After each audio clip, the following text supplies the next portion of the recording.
Kani ka subject kembali put kembali sama uncong ka i ka district council.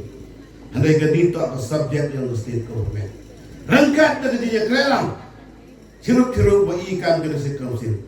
But the MLA kata ka jingkwa ba yung angnot ka umangkat ni. Dan lanti warok putim kam district committee. Dia chemi dia penapte persyawi, dia jing MK yang ini pada UM kami di blok blok tu. Bada le persyawi le pada rai le ke jing to. Wat hadu chief minister. But all the chief kiau. Hadu sekian ada boy appointment de bentawi chemu chief minister. Handai nengi dah bumi kian. Long yo ye chem, le yo chem katung kan ni mudon di KMLA. Dan chairman yang dari komiti untuk penbat.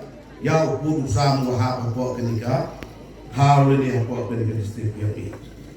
Tengah kenika por orang ipi padba, kantam kipat ba. Dan lagi perlak UM hari itu di blok 1. Naga district council kau manikan ni dan emi kejing pakat lani wow retransfer. Kantam yang kawin ke ilaka. Kujuman ke ilaka wahab apa kejing pat kejing yu yang district council. Kata buat TV kam kalabang nong tulop. Ya kata kau manikan ni. Dan dia diskusi ke apa ke setiap komiti pada wandra ile apa ke house, but emi kejing kemen apa kini kisi por gudawan. Emi kejing kemen woleh biang le dia uritan parbeika, wo timil le pun imbeika. Ketu ke elaka goman, ko wini ke elaka goda inbang. Apa kenika blok 1 ko em haperdi kejing ya kejang le kejing batu. Hawa mana kau CEM? For your information, sir, I have checked from our office. Both the consultancies, that is 4 million and 4 Mowkaiaw and 3 million. 26% of the employees belongs to these two consultancies. So most of them, they make the quarreling between the executive committee regarding the pending of their Syllad. So, hindi po rasya wow kanay pi.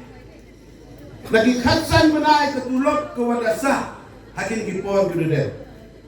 But Raliang Chief Minister yang isi kontrak sama the release we kamu chief habunay. Kamu mangkate sesan benar ni ke pending salary dia we.